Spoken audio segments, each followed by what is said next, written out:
If there is an individual who understands the plot on Rigathi Gachagwa's impeachment, that person is Oscar Kipchumba Sudi. What Sudi has said so far on the impeachment has come to pass. Sudi warned that maximum 2 weeks, and indeed, the National Assembly has impeached Rigathi Gachagua within 2 weeks. And Sudi is now saying this. Oscar Kipchumba Sudi, the mountain hasn't been touched. It's an individual who is paying for his misdeeds.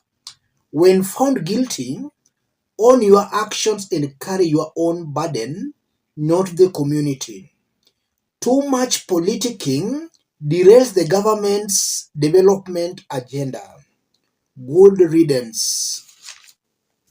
Sudi is saying good riddance. Looking at this post by Sudi, it appears to me as if it's a done deal. Sudi understands how the Senate will vote. And in this forum, I have always explained not once but on several occasions that before William Ruto and his team decided to impeach Rigathi Gachagua, they had checked their numbers in the National Assembly, in the Senate, and their standing in the courts. And the National Assembly, the Senate, and the judiciary, they are part and parcel of this plot. And if Rigathi is expecting that the Senate will save him, then the Senate will actually deliver a shocker on him. Looking at the senators, it's somehow very clear that the Senate will impeach Rigathi Gachagua. And in our earlier analysis, we looked at Nakuru Senator Tabitha Karanja. Karanja is saying that as long as that seat will go back to the mountain, she has no problem in impeaching Rigathi Gachagua. So you are saying that even the mountain that Rigathi had hoped would save him at the Senate, the mountain senators are also vowing to impeach Rigathi. I want us to put all this into perspective for Kenyans to understand what's going on behind the scenes. If you are watching us but you have not yet subscribe, give the video a like. Let's proceed. Sudi is saying the mountain hasn't been touched. It's an individual paying for his misdeeds. Rigathi is trying very desperately to make his impeachment appear as if it's the mountain being impeached. And this is not something new. Kenyan politicians, anytime they find themselves in problems, they will always tag or bring along their tribes. So Rigathi is just doing what other politicians have done before. Anytime they are accused of corruption, they will talk of their communities being targeted.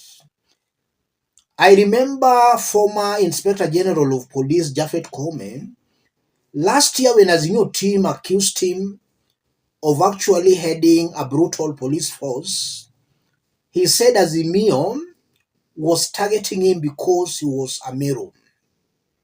That was last year. The truth is these politicians are always preying on the ignorance of Kenyans. Rigathi Gachagua, in the 2 years he has been a deputy president, I don't think his being a deputy president helped the mountain in any way. In fact, he used that position to oppress the same people he pretends are now being targeted. Last year, the mountain was crying out for help. Tea, coffee prices had come down seriously. The mountain wanted somebody who could help them. Rigathi Gachagua was silent. He could not even talk of price increments.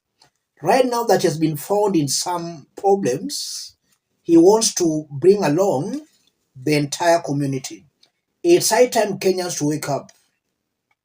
The politicians will always use the people maybe to stop the wheels of justice. That's exactly what I'm seeing here, ladies and gentlemen. And Kipchumba Sudi is saying it's an individual. And also in his earlier post, Sudi also said the post will still go back to the mountain.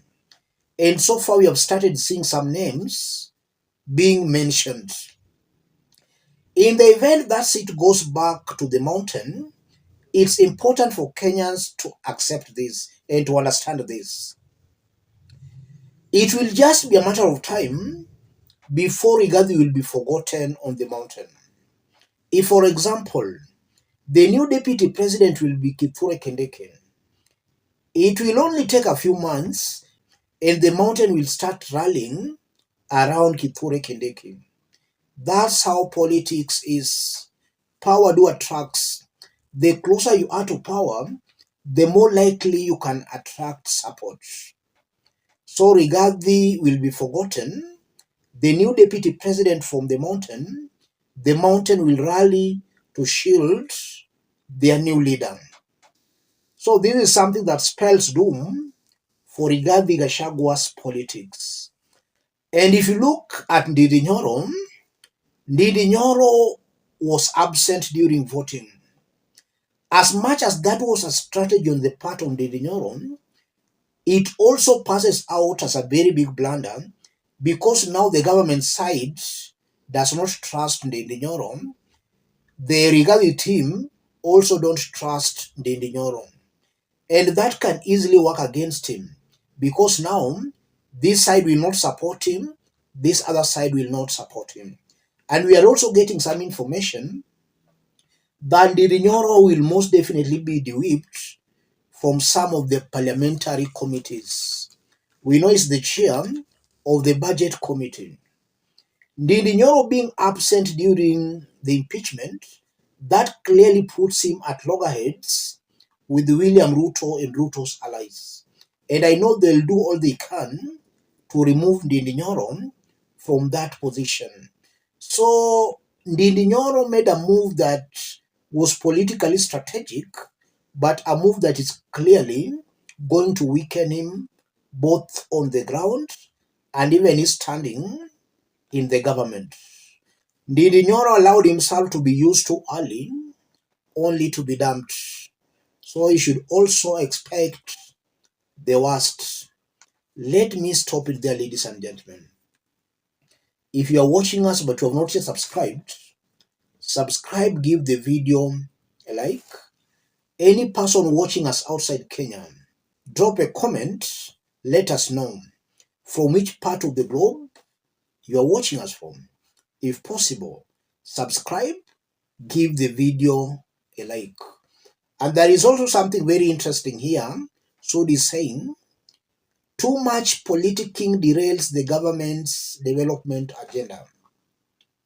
We know William Ruto did a lot of politicking when Uhuru Kenyatta was the president. So I also fail to understand why Sudi is now complaining. The likes of Rigathi were just learning from William Ruto. Ruto has been a very bad example to his foot soldiers. Thank you. God bless you. God bless Kenya.